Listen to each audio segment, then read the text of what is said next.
mesa, y nos acompaña también la doctora Dora Cecilia Sánchez Hidalgo, quien hará un comentario al respecto. Sin más preámbulos y para optimizar el tiempo, pues vamos a iniciar, no sin antes agradecer al doctor Agustín del Moral este espacio y la edición del libro.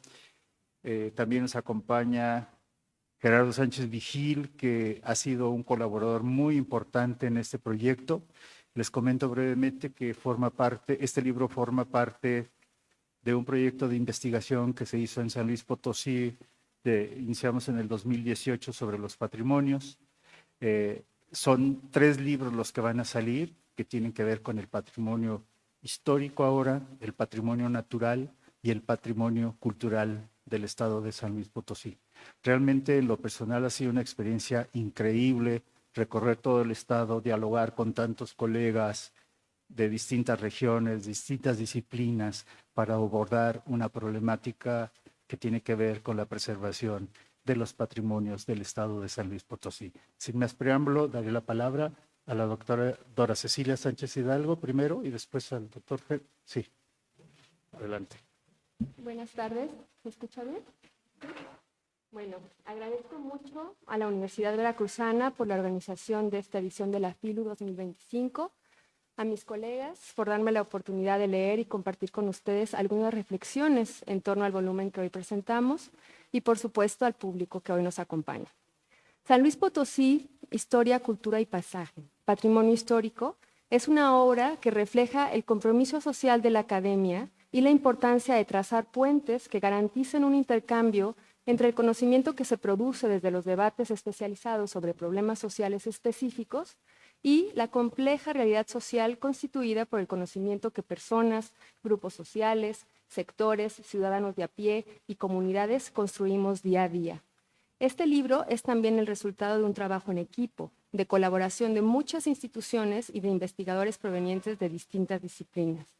Como veremos en esta mesa, esta publicación es el fruto, como bien decía el doctor Ortiz, de un proyecto titulado Patrimonio Tangible e Intangible del Estado de San Luis Potosí, una propuesta para conocer y promover el cuidado del legado natural, histórico y cultural, cuyo objetivo principal es hacer un diagnóstico y acercar a los potosinos a su conocimiento y protección de su entorno, que inició el proyecto en julio del 2018. Entonces, aquí hay que tomar en cuenta que además se atravesó la pandemia y es un dato importante por lo que voy a referir a continuación. El libro, entonces, también es una herencia de toda una trayectoria de indagación y puesta en marcha de proyectos que buscan investigar y generar datos, evidencia empírica, información, registros que enriquezcan el debate público y que puedan ser utilizados por quienes estén interesados en hacerlo. Específicamente me refiero a que el modelo de investigación retoma el de 2 proyectos anteriores que se realizaron en 2002 y otro en 2006 en la cuenca del Tepalquetepec, en el estado de Michoacán. Cuando desde la academia pensamos en este tipo de proyectos, sabemos el arduo trabajo de las personas, de los participantes en una empresa de esta naturaleza, pero sobre todo el enorme esfuerzo de coordinación que requiere algo que pareciera tan sencillo como es producir datos. Voy a profundizar en ello al hablar de algunos de los capítulos, pero lo señalo aquí para tratar de aclarar la delicadeza artesanal que requiere pensar desde la academia un problema social cuando se tiene como objetivo incidir en la realidad. Si bien con estos proyectos se busca poner la ciencia al servicio de la sociedad, esto no implica que sea posible medir los resultados del proyecto con indicadores que demuestren el impacto del conocimiento o que este conocimiento tuvo en la solución de los problemas sociales. Es posible aspirar a que este conocimiento alimente el diseño e instrumentación de una política pública específica, pero que esa política se aplique y que sea exitosa ya no es ni debe depender de los académicos. El compromiso de quienes investigamos está en la rigurosidad de la generación de esos datos y el conocimiento que con ellos se pueda obtener para explicar un problema. Es entonces también importante que la sociedad lectora logre concebir la complejidad y el trabajo que está detrás de un dato, de una base de datos, de los registros fotográficos, de los censos, de un diagnóstico y de los argumentos, para que entonces él y la lectora puedan elaborar su propia visión crítica para apropiarse de ese conocimiento que se ofrece en un documento, ya sea un libro o cualquier soporte visual. Del proyecto de San Luis Potosí, el compromiso fue publicar 3 productos académicos: una plataforma digital con información enciclopédica, convenios de colaboración con instituciones locales, que encabezaría el Colegio de San Luis, y 3 libros, uno de los cuales es el que tenemos aquí hoy en la mano. Para entrar en materia, quisiera describir la estructura del libro y en términos muy generales las líneas de algunos de los capítulos, para después centrarme en enfatizar unos puntos que nos permitan ver la potencialidad de pensar en el patrimonio histórico como una fuente de donde nuestra identidad presente se alimenta, constituyéndose permanentemente en la vida cotidiana para reconfigurar las estructuras sociales y económicas en las que estamos inmersas. Al final, solo mencionaré algunos riesgos en que me parece podemos llegar a caer cuando se pierde el norte y se ve en la defensa del patrimonio un artefacto generador de identidades. El libro está dividido en 3 secciones. Perdón. En 4 secciones, perdón. 2 perspectivas, es la primera, 2 perspectivas sobre el centro histórico de la ciudad de San Luis Potosí, arte e infraestructura productiva como patrimonio histórico, patrimonio documental y patrimonio inmaterial, documentos, arte ritual, producción mezcalera y memoria enológica. Y el cuarto es alrededor de la Sierra de San Miguelito, ecología, historia y desarrollo industrial. Me encantaría poder entrar en cada uno a detalle, pero voy a tratar nomás de articular algunos puntos. Los primeros 2 capítulos realmente contribuyen a crear conocimiento para fortalecer políticas que coadyuven de alguna manera a preservar y salvaguardar el centro histórico de la ciudad, que ustedes saben que es algo que está sucediendo en muchísimas ciudades de América Latina y que lo estamos viviendo también nosotros aquí en Jalapa. En el primer capítulo, Moreno Carlos nos guía por las calles, plazas, edificios y barrios a través de la historia de la ciudad de San Luis Potosí, para leer en el comportamiento de quienes la habitaban y usan el espacio público, donde el etos barroco, que se entiende aquí como cultura popular, y la transición a la modernidad barroca, cultura elitista, puede ser legible tomando, y esa es una propuesta de Moreno Carlos, 2 conceptos fundamentales: territorio e imaginarios sociales, para desde ahí comprender el patrimonio histórico. Nos dice Moreno Carlos que desde ahí es posible identificar y reconocer el territorio que habitamos, donde el etos produjo una cultura material e inmaterial que constituye un patrimonio que se entiende un patrimonio que se entiende de interés público. Esto es muy importante. Cuando existe una conciencia de ese devenir y la memoria se hace parte de quienes habitan esa ciudad. Digamos, eso yo creo que es una línea que cruza todos los artículos, ¿no? Todos los capítulos del libro, que realmente el patrimonio no es algo que está dado, sino que es algo que tiene que ser vivido, que tiene que ser habitado, que tiene que reconstruirse en la memoria de las comunidades y de la sociedad que habita esos lugares, ¿no? El segundo capítulo que les digo que va como en mancuerna y que forma parte de esta primera sección está a cargo del doctor Víctor Delgado Delgadillo.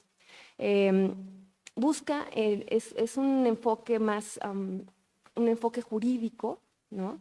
Aunque si nosotros seguimos, este autor es muy prolífico y ha hecho investigaciones muy interesantes de cómo en la preservación del patrimonio de las ciudades es importante, por ejemplo, que los habitantes que viven en las vecindades o los patios o cuestiones o espacios de esta naturaleza sean partícipes de la reconstrucción, la conservación y el habitar de estos espacios, ¿no? Pero en este capítulo lo que él nos brinda es un modelo para entender distintos enfoques jurídicos que convergen en un sitio protegido, en este caso la ciudad, y parte de la Declaratoria del Patrimonio Mundial de la Humanidad del 2010 para después hacer un diagnóstico sobre la conformación de las políticas de conservación de un sitio, para reconocer que una particularidad de cualquier centro histórico es precisamente su heterogeneidad. El capítulo también nos ofrece modelos espaciales para representar la convergencia de distintos poderes o instancias gubernamentales en 3 escalas: internacional, federal y local, para entender los ámbitos posibles para la conservación. Esto tomando en serio los distintos enfoques de estas normativas internacionales, nacionales y locales en pugna que nos permitan identificar las tensiones y las rendijas para la participación en la conservación, protección y apropiación del patrimonio histórico.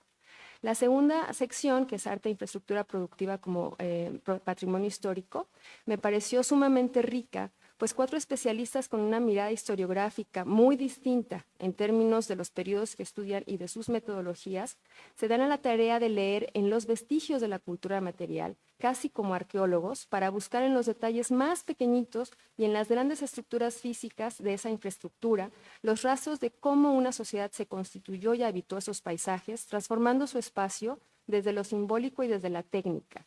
Así, desde el espacio pictórico de San Luis Potosí, Perspectivas y Problemas, el caso de la iglesia del exconvento del Carmen, el doctor José Luis Pérez Flores hace un diagnóstico de las pinturas en las iglesias que ayuda a contribuir el registro de las obras, la implementación de medidas de protección, investigación, difusión y divulgación.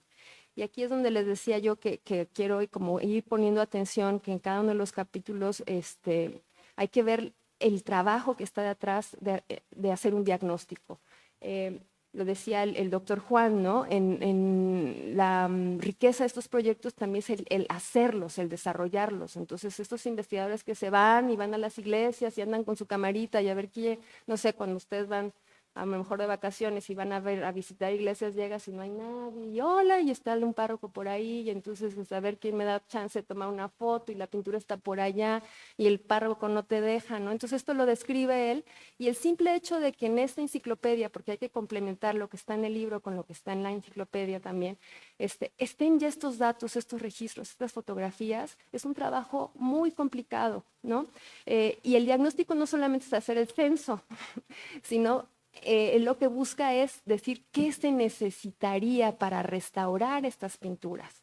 Y eso además de un montón de pinturas, entonces cuál va primero y cuál va después, por qué, cuánto nos va a costar todo esto. Y aquí es donde viene la otra virtud de esta investigación que hicieron aquí los colegas, que es que también están proponiendo posibles estrategias, ¿no? Y aquí me parece muy interesante cómo el doctor hace una cosa que propone precisamente, en vez de irse a pelear con los párrocos o los padrecitos que no lo dejan entrar, él dice, no, lo que hay que hacer es tomar en cuenta que ellos son los que son, en su memoria es donde está este patrimonio, ¿no? Entonces hay que juntar esfuerzos y propone hacer talleres donde participe el Instituto Nacional de Antropología e Historia, el Colegio de San Luis y todos los que quieran sumarse, ¿no? Para darle talleres a estas personas que son los que a final de cuentas van a estar ahí al día cuidando de estas pinturas, ¿no? En este mismo apartado del arte y la infraestructura, el investigador, el doctor Armando Hernández Overville, investigador con libros muy importantes sobre la sociedad de la frontera en el septentrión hispano, hace un increíble recorrido por la técnica decorativa para resaltar las influencias de la raigambre mudéjar del simbolismo y del simbolismo militar. En este texto, además de la ardua investigación sobre este arte, el hilo que le permite al doctor Hernández reconstruir el corpus visual bajo análisis es la memoria de quienes realizaron las obras para representar su mundo simbólico. Entonces a mí me parece como bien bonito este capítulo porque al mismo tiempo que va analizando las obras y reconstruyendo por qué él argumenta que tiene una influencia mudéjar, al mismo tiempo va viendo cómo los que hacían las obras estaban enseñándole a las personas con las que podían trabajar, a los maestros alfareros, a los artistas, ¿no? De memoria, cómo hacer esas obras, ¿no? Entonces es como un juego de memoria bien interesante. Bueno, estos 2 capítulos es donde se analiza el arte, el mundo simbólico y las representaciones para entender el patrimonio histórico. Están vinculados con otros 2 que en principio parecerían no compartir la lógica de la sección. En ellos se hace un análisis a otra escala sobre la comprensión del patrimonio, de la lectura, de la infraestructura, como una creación y una forma de entender el mundo. Para ello, en el capítulo 5, Tania Libertad Zapata Ramírez, su capítulo titulado Antiguas Haciendas de Beneficio de Monte Caldera, Patrimonio Histórico de una localidad serrana en el Cerro de San Pedro, hace un excelente trabajo de fuentes para llevarnos a la vida de estas haciendas y cómo las formas de producción fueron transformando el valor de estas propiedades, pero no solo en cuanto a su productividad, sino en cuanto a su significado. Y el otro capítulo de esta sección es de Luz Carrenga La Madrid, que nos habla de la importancia y la posibilidad de preservar el patrimonio material ferrocarrilero, y el artículo se llama El legado del emisario del progreso, situación y valoración del patrimonio ferrocarrilero. En este texto, la investigación sobre el ferrocarril es una muestra de cómo los trabajos de investigación sobre el pasado que ponen atención a la relación de los vestigios y ruinas o infraestructura con la comunidad que vive directamente en el lugar donde se encuentran estos vestigios o que tienen una relación afectiva de la memoria, puede dar un impulso a la fuerza multifacética desde donde se pueda hacer presión, y ahí sí, a los gobiernos, trabajar con los museos, realizar foros académicos y que ayuden realmente a conservar estos espacios vivos.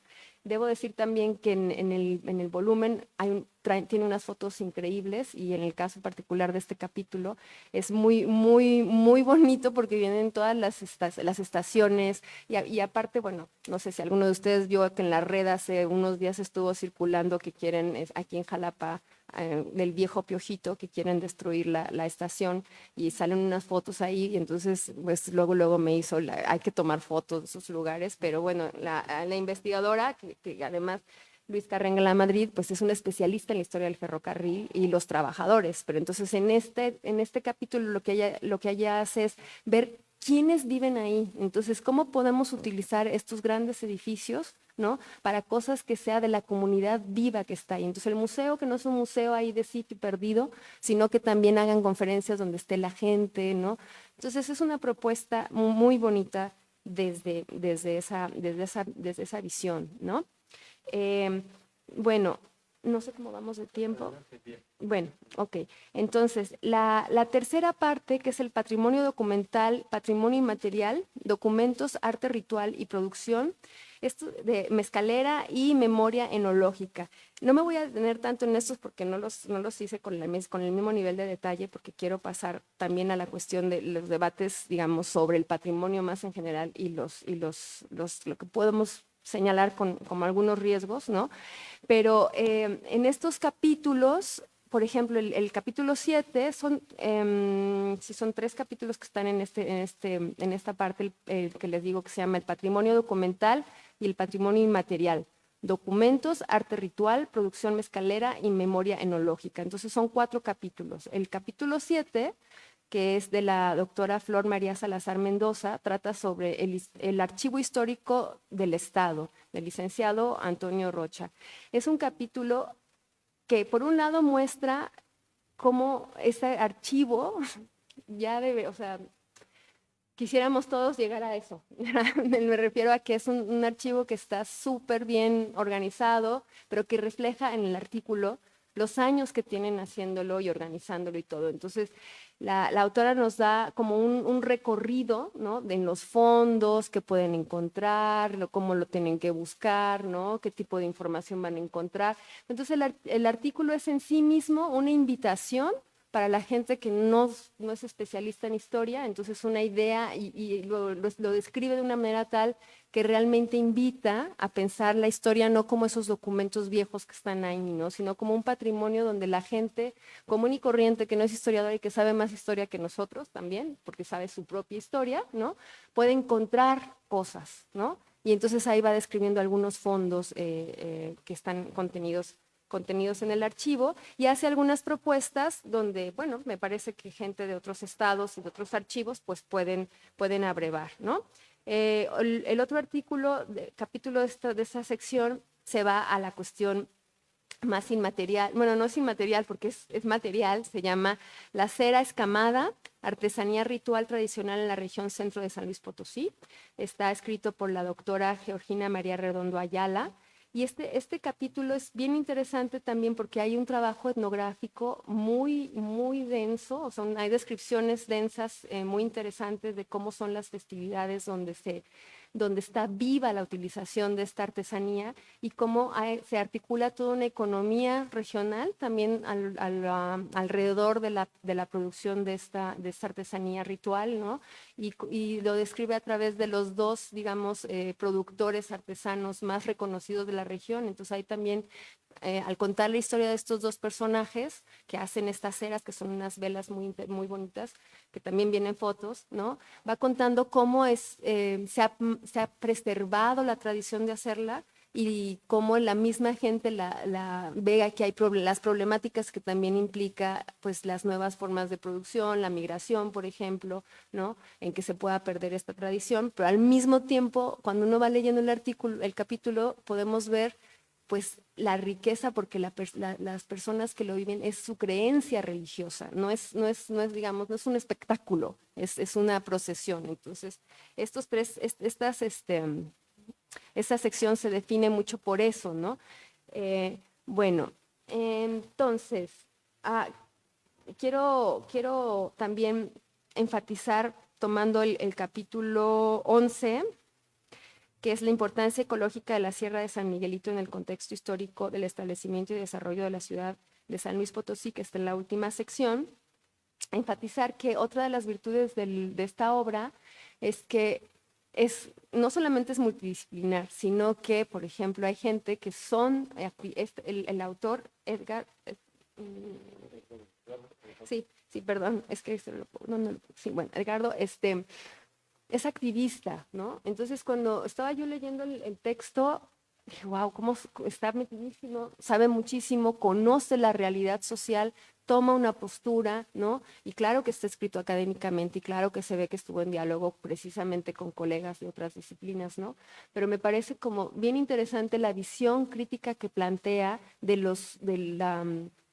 la delicadez, de lo vulnerable que puede ser un ecosistema, ¿no? Y la relación de la ciudad con la sierra, ¿no? Entonces, esta parte también, y les digo, tiene unas fotos increíbles, y si ya se meten ustedes, como les recomiendo hacer si les interesa la obra, se metan ustedes a ver el proyecto y a ver la producción también visual que ya tienen, ¿no? Porque hay videos, ¿no? Entonces hay un video donde sale precisamente la referencia a esta investigación de la sierra, ¿no? Entonces se ve la sierra y además de que se convierte en sí mismo el video en un documento que ayuda, ¿no? a generar información para que los que se quieran acercar a la problemática ecológica y ambiental y por qué la sierra también es parte de un patrimonio histórico que nos ayuda a entender la relación de ciudad, naturaleza, y estos límites que se comen pero se necesitan, ¿no? Es muy interesante también la cuestión visual.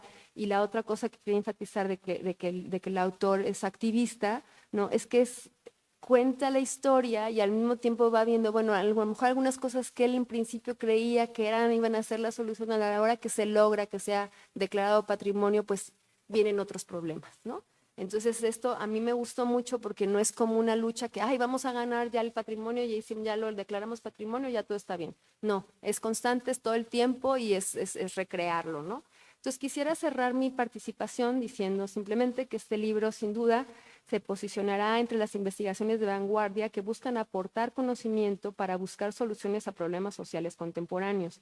En este hacer, los y las autores profundizan en sus propias disciplinas y no solo nos dan datos, sino que al producir un libro de esta naturaleza dentro del contexto de un proyecto muchísimo más amplio, nos cuentan muchas historias de vida de quienes habitaron esos espacios, pero también de quienes hoy se preocupan por esa memoria.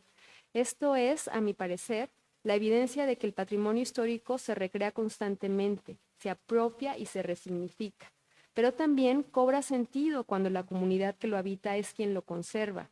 De ahí la importancia de un proyecto que busca dar los elementos no solo para acompañar a las comunidades, sino para ser parte de esa comprensión del patrimonio histórico. Y es ahí donde hay que poner mucha atención, pues en la búsqueda de estrategias para la conservación, sobre todo cuando hablamos de infraestructuras o espacios públicos que requieren mucha inversión, la lucha por defender el patrimonio no puede hacerse sin quienes habitan esos mismos sitios y esa memoria. El patrimonio, al ser un bien público material e inmaterial, entra en tensión con estrategias de turistificación, de cuyas lógicas debemos estar siempre atentos. Y bueno, dejo abierto para que haya preguntas. ¿Sí? Gracias.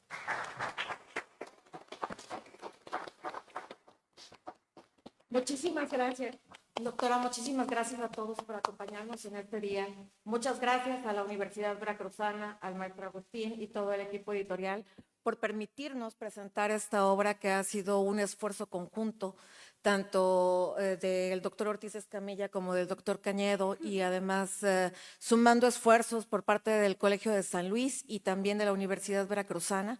Como bien lo mencionó la doctora Cecilia, este es el primer libro de 3 tomos que tenemos en preparación y en coedición con la Universidad Veracruzana, y que esperamos muy próximamente también ver el fruto de los otros 2 libros.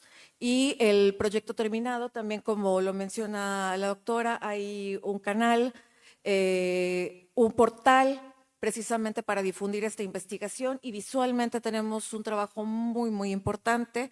El libro también está para consultarse en acceso libre, donde podrán ver también las imágenes, las múltiples imágenes que menciona la doctora, a color. ¿No? Es un esfuerzo muy, muy grande. Muchísimas gracias, doctora Escamilla, muchísimas gracias, doctor Cañado, también por permitirme dar continuidad a este proyecto que iniciaron ya hace algunos años y que en este momento tenemos aquí ya para presentar. Vamos a dar un espacio para comentarios y preguntas. ¿De acuerdo? Doctor Cañedo, adelante. Muchas gracias, Estrella. Muchas gracias a todos por la invitación para poder presentar esta obra. Ya la doctora Dora Cecilia ha hecho un análisis, ¿no? muy detallado, muy puntual de la obra, el cual realmente se agradece. Ha resaltado puntos que a veces uno como coordinador de la propia obra a veces no los detecta, ¿no? Entonces, para eso también sirven estas reflexiones. Y entonces aquí yo me voy a limitar en pocos minutos, porque tenemos el tiempo limitado, a poner un poco más en contexto la obra. Ese es realmente también el propósito, ¿no? Y también, obviamente, dar los debidos agradecimientos, porque no fue fácil finalmente tener ya este producto, por diversas razones, ¿no? Que no hay razón para detallar también. Pero sí quisiera, bueno, dar el agradecimiento, el trabajo, la colaboración desde el año 2018 con el doctor Juan Ortiz, con el doctor Sergio Guevara, la doctora Patricia Moreno, mi colega ya en el Colegio de San Luis, el doctor Mauricio Guzmán, con Gerardo Sánchez Vigil, que estuvo trabajando con nosotros en campo, y Marco Antonio Hernández Andrade, quien realizó la cartografía que está en este libro y en el de patrimonio cultural, ¿no? Entonces, en el patrimonio paisaje, ellos trabajaron con otro especialista su cartografía. Entonces, aquí me parece que como contexto, ¿no? Lo que les explico muy, muy brevemente, y no lo quiero decir mucho porque luego me va a regañar el doctor Ortiz, pero es que el doctor Juan Ortiz llegó como parte de la cátedra, en el que tenemos una cátedra que tenemos nosotros en el Colegio de San Luis. Esta cátedra fundamentalmente se invita una vez al año a un especialista reconocido que viene, y se hacen diversas actividades. O sea, lo mismo pueden ser cursos, lo mismo pueden ser desarrollo de proyectos, etcétera. Y varía mucho dependiendo de quien tenga la cátedra cada uno de los años. Para mí, esta cátedra, en toda la historia del colegio, desde que existe esta cátedra, ha sido la más productiva. Y no lo digo porque esté el doctor Ortiz, ¿sí? Porque este es uno de 2 libros que salieron, ¿sí? Tenemos el libro ya que coordinamos sobre violencia, ¿sí? Entonces, ese es un libro que inicialmente se publicó como parte de la cátedra, además de los cursos que dio el doctor Juan Ortiz, ¿sí? Entonces, tenemos esa parte de esa producción, y luego tenemos entonces la oportunidad de poder desarrollar este proyecto que se tituló El patrimonio tangible e intangible del Estado de San Luis Potosí, una propuesta para conocer y promover el cuidado del legado natural, histórico y cultural. Y uno de los objetivos era precisamente tener este diagnóstico, de ahí que los tratamos de que los capítulos tuvieran esta parte. No todos lo alcanzan a cumplir, ¿verdad? Pero dan una idea de cómo es una situación, cómo está la situación de ese patrimonio que se analiza y entonces luego explican, proponen, señalan alguna posibilidad de poder desarrollar una estrategia de salvamento, de rescate, etcétera, ¿no? Los cuales no podemos llegar nosotros más allá porque eso ya no está a nuestro alcance, ¿no? Entonces, el proyecto, lo que sucede aquí es que recibe un financiamiento porque participamos en una convocatoria que también no es una situación que no se ha vuelto a repetir en estas cátedras, ¿sí? Y entonces no vamos a tener como resultado no solo uno, sino 3 libros, porque en el proyecto participan en conjunto más de 50 investigadores de más de 10 instituciones nacionales. Entonces, era un proyecto que realmente fue muy grande. Se nos atraviesa la pandemia y tenemos que cambiar y manejarlo de diferentes maneras, nuestras estrategias para poder desarrollar la investigación, ¿no? Entonces, aquí lo que enfrentamos así de inmediato fue el diseño del volumen, que realmente, de este volumen que iniciamos en 2020 y hasta finales de 2021 ya teníamos, digamos, un índice ya prácticamente definitivo, ¿sí? Entonces ya los autores ya sabían hasta dónde debían de conducir su investigación. Y entonces, lo que sucede aquí es que ya hacia principios del año 2022 entramos ya propiamente a proceso de dictaminación porque también es una obra que fue dictaminada, al igual que las otras obras, ¿sí?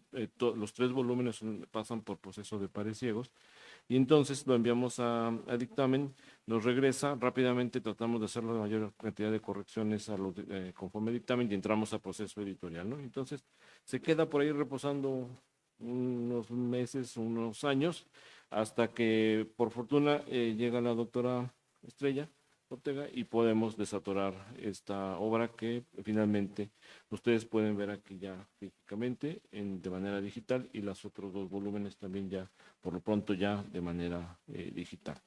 Entonces, este trabajo que se había atorado por ahí casi año y medio, 2 años, lo pudimos sacar en 6 meses en los 3 volúmenes, ¿no? Entonces, es un agradecimiento también público para la doctora, para la editorial de la Universidad Veracruzana, para el doctor Agustín del Moral, y el trabajo que también se realizó con Felipe Ponce, que pudimos tener una muy buena colaboración en los procesos de revisión de los borradores, ¿no? Tratando de que fueran los libros pues lo mejor escritos, la menor cantidad de ratas, tratar de mantener la formación del libro lo más equilibrado posible, ¿no?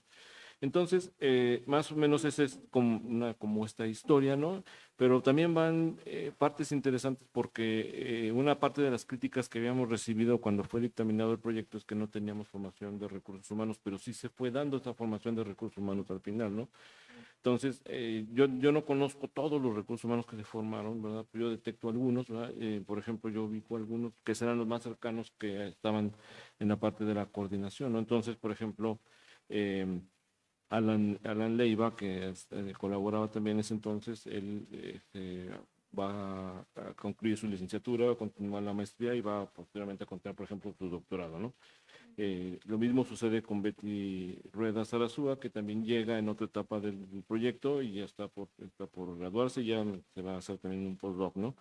Y así tenemos también esta otra fase que comentaba la doctora, que sí quiero enfatizar, de la realización de estos videos documentales cortos de pocos minutos, de un par de minutos en realidad, que fue una lógica que tratamos de mantener para que fueran atractivos y en los cuales están de alguna manera puestos los contenidos de los capítulos. Entonces tenemos ya 12. La realización inicial de estos videos fue con Andrea Hernández, ella es realizadora y creo que aprendió bastante y desarrolló bastante su técnica de video documental con estos videos a partir de la información que teníamos en todos estos proyectos, y actualmente los últimos videos los hemos estado realizando con Jorge Emilio Carrasco Basabe. Entonces, esa fue, digamos, la estrategia que seguimos.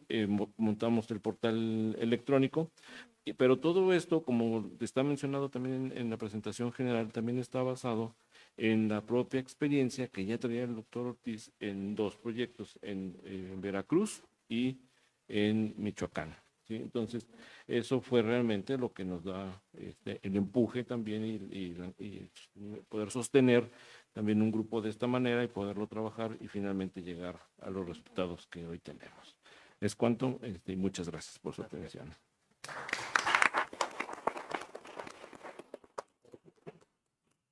Muchas gracias, doctor Cañedo. Doctor Escamilla. ¿No? Escuchemos al público si tienen comentarios, preguntas para los coordinadores, para la doctora también, de la presentación sobre este proyecto arduo y que ha implicado mucho trabajo también de parte y parte. Se animan, voy a intervenir otra vez. Para mí fue una gran experiencia llegar a San Luis Potosí, el colegio, el doctor Cañedo, con quien pensamos en un proyecto para un año y pues se hicieron varios proyectos. Este que fue muy grande y el anterior, el de la violencia, un libro colectivo que hicimos con los estudiantes del doctorado y de la maestría, que fue muy importante también. Pero créanme que estos proyectos realmente nos llenan de energía y de esperanza cuando empezamos a recorrer la sierra, los desiertos, hablar con la gente, ver lo que comen, cómo viven, qué hacen. Realmente es algo maravilloso que nos genera, pues nos llena de energía y pensar que estamos haciendo algo positivo por la gente, no tanto, además de que nos divertimos mucho, siempre estamos buscando una alternativa o por lo menos visibilizar las cosas que consideramos importantes. Realmente la experiencia de San Luis Potosí se queda en mí y tenemos que seguir pensando en otros proyectos también. Este es nada más el comienzo, es el diagnóstico, pero hay mucho, mucho más que hacer. No solo en San Luis Potosí, en Veracruz tenemos que regresar a trabajar lo que ya iniciamos en otros momentos. Y sí, yo creo que es un modelo que aprendimos con muchos años de experiencia. Digo, el Tepalcatepec fueron 4 años trabajando en la cuenca. Aquí pues fueron más o menos, fueron menos, pero también muy importantes. Lo mismo en Veracruz con el doctor Enrique Florescano, a quien le debemos muchísimo como académicos, científicos, y sobre todo esta forma de ver el mundo, no solo partes, pedazos, sino la interconexión del ser humano con el medio natural. Creo que eso es algo muy importante que tenemos que seguir desarrollando. Y yo creo que después de la exposición magnífica, explicación que nos da la doctora Dora Cecilia, pues yo se lo agradezco en el alma porque yo nunca pensé que fuera a ser esa lectura tan bonita y sí, no, nos agradece, yo lo agradezco muy sinceramente. Muchísimas gracias, doctor. ¿Alguien tiene alguna pregunta, comentario, intervención?